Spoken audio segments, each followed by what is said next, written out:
Hola, hola. Mi nombre es Juan David Gómez, soy aprendiz virtual del SENA, estudiante del Tecnólogo en Gestión Integral del Transporte. En el día de hoy, pues quiero conversar con ustedes un poco sobre lo que es el transporte en nuestro país. Entonces, iniciemos. El transporte como tal consiste en el desplazamiento de personas o de bienes en un espacio físico. Esto facilita la movilidad, dota de accesibilidad a todos los territorios, ciudades y demás, y tiene una gran importancia significativa para el desarrollo económico de nuestro país. Existen varios conceptos que en algunos casos pues tienden a confundirnos, como es el caso tal del modo de transporte. Cuando hablamos de modos de transporte nos referimos como tal al espacio aéreo, al espacio terrestre, al espacio acuático, ¿sí? En el cual transitan los respectivos medios de transporte. Entonces, el medio de transporte va a ser el tipo de vehículo que se utiliza para mover, en este caso, mercancías o personas, ¿sí? Como es el caso del coche, el tren o los aviones, helicópteros y demás. Hay otro concepto importante que son los nodos de transporte. Y es esta infraestructura en la cual se desarrollan las actividades para el intercambio, el transbordo y las transferencias de mercancías a través de los diferentes modos de transporte, como por ejemplo los aeropuertos, los puertos. Otro concepto muy importante es la cadena del transporte, que no es más que la secuencia de los modos de transporte y puntos de intercambio que van a permitir el movimiento de la carga o de pasajeros desde su origen hasta su destino. Puede ser o pueden estar involucrados uno o más transbordos en ellos. Así lo establece el decreto 736 del año 2014, menciona cada uno de estos conceptos tan importantes. Ya clasificando el transporte, podemos decir que hay transporte de pasajeros, podemos decir que hay transporte de carga.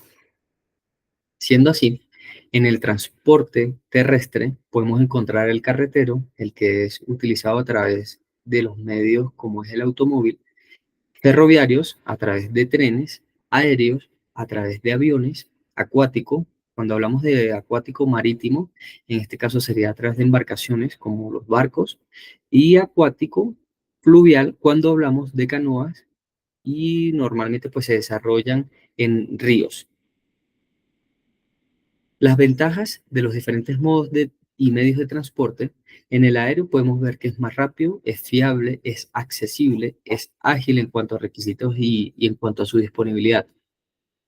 Para el transporte marítimo podemos encontrar que tiene una operación comercial muy segura, es el medio de transporte que es más utilizado de manera internacional para la gran movilización de mercancías entre países. En el ferroviario podemos encontrar que es útil en trayectos largos de ciudades a ciudades, es flexible para transportar gran volumen y gran peso, es económico y es de bajo consumo de combustibles. En el carretero podemos encontrar que es económico, permite el transporte de mercancías peligrosas y es accesible al cliente en su ubicación o para esta entrega puerta a puerta como también es conocida. Las desventajas de estos diferentes medios y modos de transporte es: en el aéreo es mucho más costoso que en relación a todos los demás. Depende mucho del tema climático, de las condiciones climáticas. En cuanto al espacio, es mucho más reducido y existen algunas restricciones para las diferentes mercancías.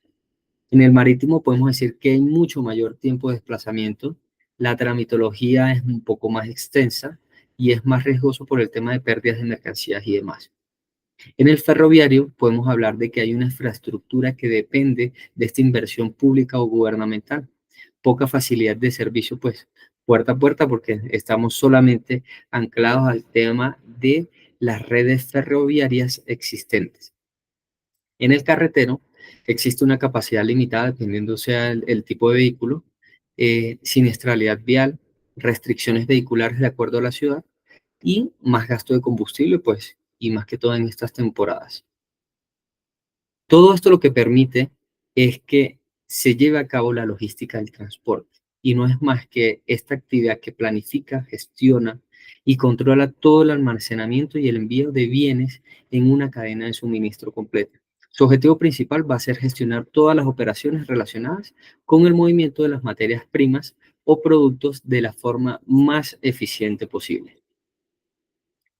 En este proceso inicial de la logística es importante hablar de la unitarización, que es uno de los ejes transversales de la misma. Agrupar la mercancía y mantenerla bien sujeta y en buenas condiciones va a favorecer las condiciones de manipulación y de su traslado. Esta unitarización de la carga constituye una de las prioridades cuando llega la mercancía al almacén, pues garantiza la integridad, facilita la gestión del producto en todas las operativas. La modalidad de paletización de la carga es el principal método de unitarización. Su objetivo es reunir los productos de menor tamaño, mayoritariamente en cajas, y colocarlos sobre una estiba, esa base de madera. eh, Aunque las más utilizadas son las de madera, también hay de plástico y metálicas, pero las más utilizadas son las de madera.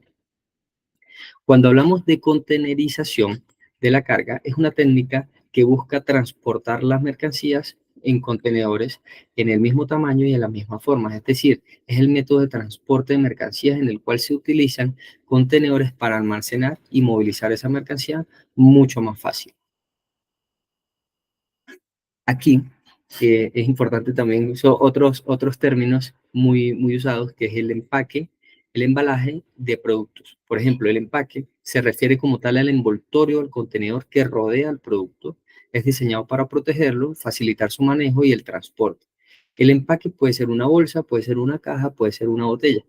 Cuando hablamos del embalaje, engloba a todo el conjunto de materiales y técnicas utilizadas para proteger y preservar el producto durante su almacenamiento y durante su transporte, incluyendo tanto el empaque como los elementos adicionales como son las cajas de cartón, plásticos de burbujas, entre otros que se pueden utilizar. Unas diferencias entre empaque y embalaje. La característica, por ejemplo, la definición. El empaque va a ser el envoltorio. El embalaje, el conjunto de materiales y técnicas para preservar el producto.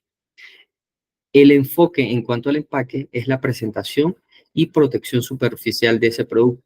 El embalaje va a asegurar la seguridad y la estabilidad del producto durante todo el proceso logístico. Los componentes principales pueden ser bolsas, botellas, cajas en el empaque, y en cambio el embalaje puede ser madera, guacales, plásticos de burbuja que pues no permiten, si se da un movimiento muy brusco al producto, pues que se golpee y que se afecte. En cuanto a la función principal del empaque es atracción visual y el embalaje protección, identificación e información de ese producto. En cuanto al empaque, existen unos niveles, nivel primario, nivel secundario, nivel terciario, que ya les hablo de eso más adelante. Y en cuanto al embalaje, existe tres también, que es la protección, la presentación y el transporte. El enfoque del producto en el empaque, este va a rodar directamente el producto, pero en el embalaje va más allá del producto, va asegurando la integridad de toda la cadena logística. Los tipos de empaque. Hablamos del empaque primario, que es el que está en contacto directo con el producto, como lo podemos ver aquí en esta botella de champán. En el empaque secundario podemos decir que sirve para agrupar a los empaques primarios. Y el empaque terciario es el empaque final. ¿Listo? Para finalmente llevarlo a una unidad de carga y que pueda ser pues fácilmente transportado o distribuido. En cuanto a los tipos de empaque y embalaje de la carga, como decíamos, pueden ser de papel, pueden ser de cartón, pueden ser metálicos, pueden ser plásticos, pueden ser de vidrio. Esto ya va a depender directamente de la naturaleza del producto que queramos empacar y embalar. Finalmente, aquí tenemos un ejemplo más claro. El envase, la botella como tal, el empaque, la caja que permite agrupar varios envases con sus respectivos productos y el embalaje cuando hablamos de la unitarización de estos productos que va a facilitar a través de los diferentes mecanismos actuales que existen en los almacenes, pues movilizar esa carga y ubicarlas en contenedores, en vehículos o en el medio que sea necesario para ser transportado y llevado a ese consumidor final. Muchas gracias por su participación. Igualmente, pues estamos atentos, vamos a seguir creando un poco más de información y temáticas con respecto al transporte, que es un área fundamental en nuestro país y que es necesario conocer de ella. Muchas gracias.